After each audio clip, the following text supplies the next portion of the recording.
حينما تركت العالم العربي ومصر في عام 63 للدراسة في جامعة كولومبيا، كنت خاضع للإعلام العربي، خاصة صوت العرب الذي كان يتحدث عن إسرائيل المزعومة، وكان يتحدث عن العصابات الصهيونية التي يمكن أن نقضي عليها في عدة أيام، وعن اللاجئين الفلسطينيين على أنهم مساكين ومشكلة إنسانية. حينما ذهبت إلى هناك اكتشفت أن القضية ليست كذلك. إن كان عام 63 لم يكن النشاط واضح تماما، لأنه الهيمنة الصهيونية على الجماعات اليهودية لم يكن كاملا بعد، فقد كانت توجد جماعات يهودية ليبرالية كثيرة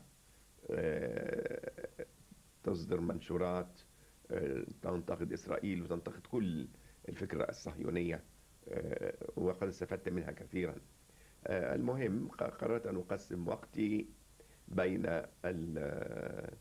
دراسة الأدب الإنجليزي للحصول على الدكتوراه، والنصف الثاني لدراسة الصهيونية واليهودية، وقمت بتوسيع الخطاب بحيث في نهاية الأمر كتبت الموسوعة التي تسمى موسوعة اليهود واليهودية والصهيونية.